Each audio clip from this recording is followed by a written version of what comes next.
Queria chamar a atenção para dois assuntos. Primeiro, capítulo seguinte à discussão do decreto do IOF feito pelo governo, derrubado pelo Congresso Nacional. Capítulo novo, o governo finalmente vai entrar no Supremo Tribunal Federal. O PSOL, braço armado do PT, já tinha entrado, agora o governo vai entrar.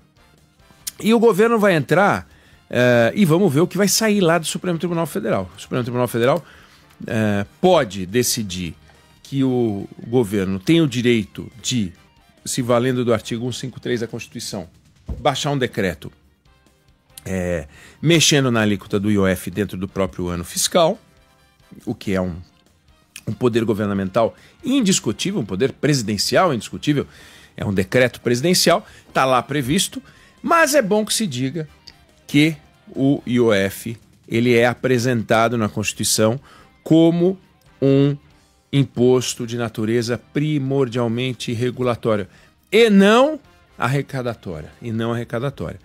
Quando você tem um problema grave, por exemplo, de repente você tem uma produção de um determinado produto de alimentos que está escasso no Brasil, e daí de repente a produção está indo para o exterior e você quer garantir que a exportação caia, você pode ir lá e mexer no IOF para regular o mercado, para garantir o abastecimento doméstico ou outra forma de regulação.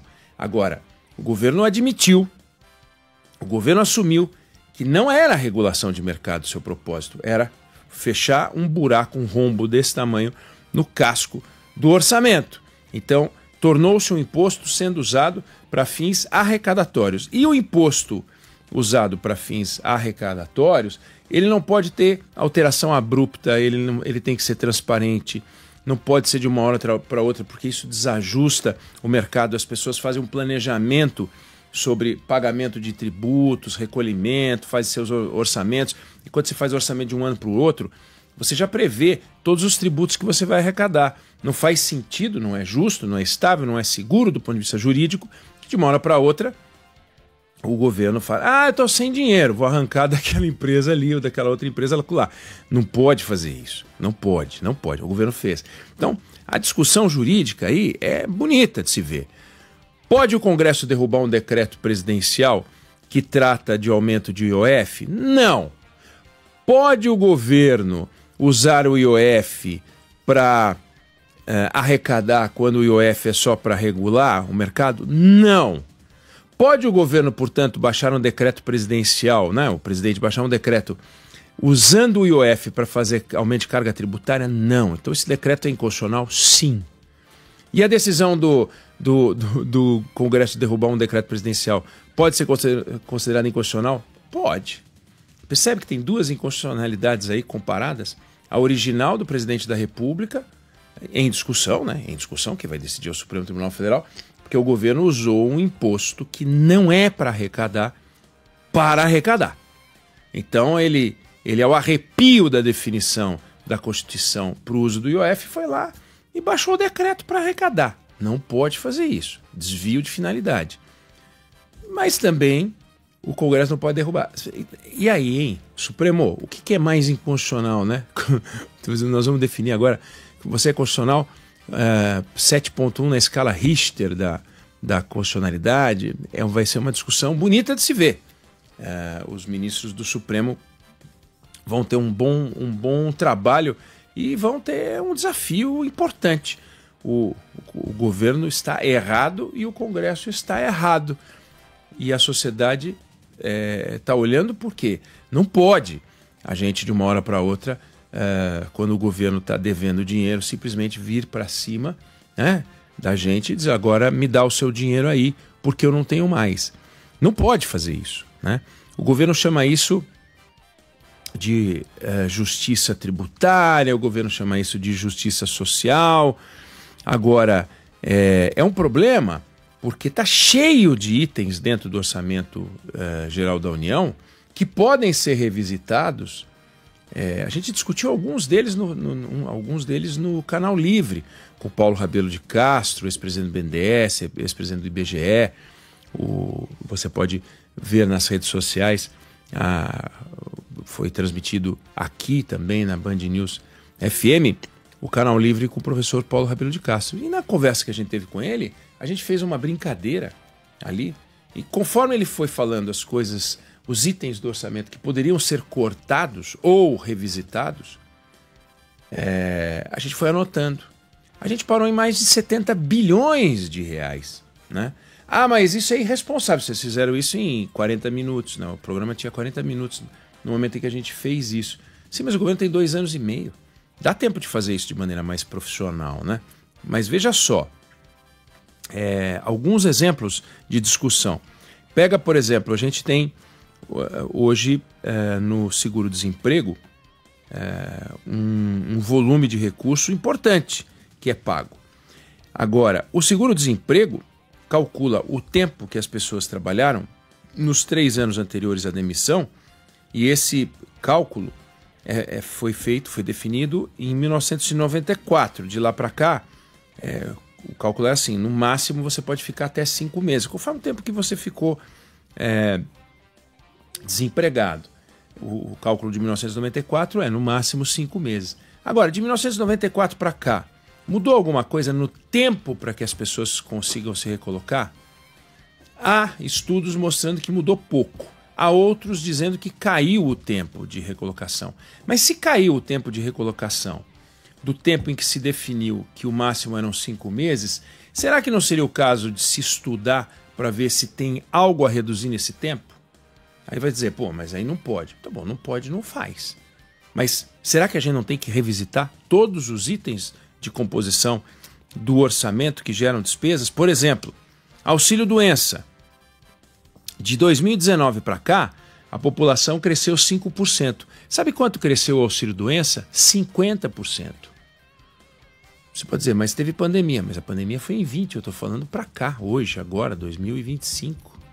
Por que cresceu 50% o auxílio-doença de 2019 para cá? Né? E olha que o auxílio-doença é um dos benefícios que o INSS concede e que demora para conceder. Alguns deles pedem perícia, né? Pega o Bolsa Família. Em 2023, o TCU identificou numa auditoria um prejuízo potencial de 34 bilhões de reais por ano no Bolsa Família. E concluiu que, além disso, daria para economizar 12 bilhões de reais por ano com melhoria na eficiência do programa. Será que essa conclusão é válida ainda hoje? Gente, 12 bilhões é o que o Haddad queria arrecadar com o tal do IOF. 12 bi. E segundo o TCU tem 12 bi aqui e mais 34 bi de prejuízo potencial. Está errado o TCU? Talvez esteja errado o TCU. Mas é um número aqui. 34 mais 12 de um programa de 160 é uma barbaridade. BPC paga 130 bilhões de reais no ano que vem. 130, já virou um auxílio importante, forte. É um benefício para quem tem mais de 65 anos ou é pessoa com deficiência, e na família a renda per capita não é de mais de 25% do salário mínimo. De todos os benefícios, 25% dos benefícios do BPC têm sido concedidos por decisão judicial. Olha isso, por decisão judicial. Agora, o governo chegou a fazer um levantamento e chegou à conclusão que daria para cortar 3 bilhões por ano no BPC só com revisão de cadastro. Mas então por que não está fazendo isso? Ou, se está fazendo e cortou 3 bi, por que ainda quer arrancar outros 10? Ou já está considerando que esses 3 bi já foram obtidos? E já está considerando que os 12 bi ou 34 do Bolsa Família já foram obtidos? É provável que não. Aliás, é certo que não. Aí você vê, como o BPC é concedido na mesma idade para quem tem que receber aposentadoria, a pergunta que fica é: por que uma pessoa vai pagar aposentadoria para se aposentar aos 65 anos se pode receber de graça o BPC? Me refiro a quem paga aposentadoria para receber um salário mínimo. Você pode economizar e receber o BPC. Aí você economiza durante 30 anos o dinheiro que você paga para aposentadoria e recebe o BPC com salário mínimo e ainda fica com a poupança que você fez durante o período que você pagou. Então tem um problema com o BPC. Será que ele tem que ser concedido na mesma idade em que é concedida a aposentadoria das pessoas, 65 anos? Por que não tem que ser aos 70? Eu não sou contra o BPC, eu estou dizendo que a gente tem que revisitar esses programas. Pega os benefícios tributários. Pode o país gastar 800 bilhões de reais por ano? O Haddad está dizendo, nós não temos como ficar dando esses benefícios para os empresários. Não é para os empresários, hein? Não é para os empresários. É um benefício que não se justifica como sendo um benefício para empresários. É um benefício que ele é dado para setores econômicos sob o argumento do governo, e boa parte dos benefícios tributários foram inventados por governos do PT. Não para beneficiar empresários, espero, né? Mas para beneficiar setores econômicos que podem produzir e melhorar a vida da sociedade. Essa é a ideia. Esse é o projeto. Mas chega uma hora em que você tem que parar e falar, bom, mas faz sentido? Agora, o que é complicado é que, e aí é perigoso, é ver o governo entrando num discurso contra setores da sociedade, inclusive falando, como a gente disse ontem, lembrou aqui, informação trazida pela nossa colunista Mônica Bergamo, que o governo está mudando o slogan está mudando o slogan porque ele quer, hoje é União e Reconstrução, e ele quer mudar, vai acabar com a palavra união. E é isso, porque é o nós contra eles. O ministro da Fazenda perigosamente, entrando no discurso político. Nem a figura máxima chamada Guido Mantega, que foi um desastre, fez isso com essa clareza. Um dos últimos a fazer isso, tentando um certo protagonismo político, foi o ex-ministro da Fazenda, tampão, né? Tampãozinho, um ministrinho de tamanho, de competência e de duração do mandato dele, que foi de setembro de 1994 a janeiro de 95, ainda bem que ficou pouco tempo, foram 4 mesezinhos só. Ciro Gomes. Ele foi ministro da Fazenda e ele entrou e era só paulada para todo lado, chamando consumidor de otário, porque naquela época estava pagando ágil para comprar carro, ele chama de otário. Aí diz que só tinha 2 tipos de empresários, patrióticos e os que sonegam. É uma visão. É Ciro, né? Ciro sendo o Ciro. Ciro, você sabe que passeou por uns 35 partidos, né? Ele vai passeando de partido de direita, partido de esquerda. Agora está namorando com o PSDB, né? Aí já foi PDT, agora ele é PDT, é de tudo. Então, aí a gente teve um ministro da Fazenda buscando holofote, protagonismo e tal.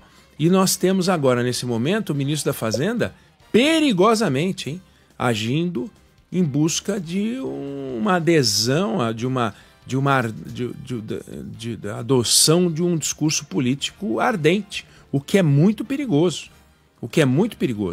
Não se pode politizar desse jeito o Ministério da Fazenda. É realmente complicado. E o Haddad está fazendo isso. Está sendo, inclusive, o protagonista maior dessa discussão do nós contra eles, dos pobres contra os ricos.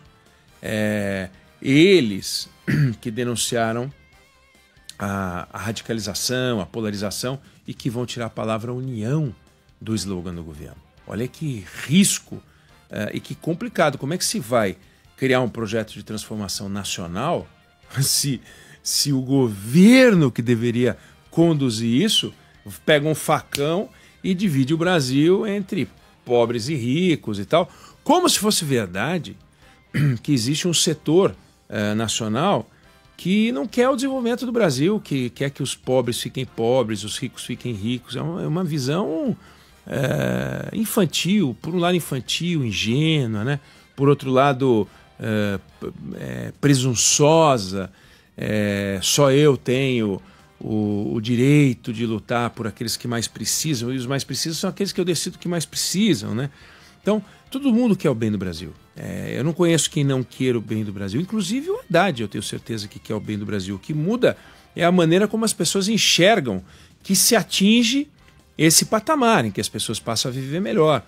Alguém pode entender que não é pelo caminho proposto pela esquerda, outros podem entender que não é pelo caminho proposto pela direita, até aí tudo bem. Agora, colocar o nós contra eles, dizer que um defende o rico, outro defende o pobre, é um caminho infantil extremamente perigoso. Infelizmente é o caminho que a gente está vendo, a gente vai acompanhar, porque o nosso papel aqui é discutir isso. Caminhos para o Brasil, né? Apresentar a notícia, comentá-la, se sujeitar à crítica, falar alguma coisa que talvez você não goste e você queira se manifestar. Mas enfim, sobre esse assunto, essa é a minha opinião. Não sei se você concorda ou se você discorda, mas é o que eu tenho a dizer sobre isso.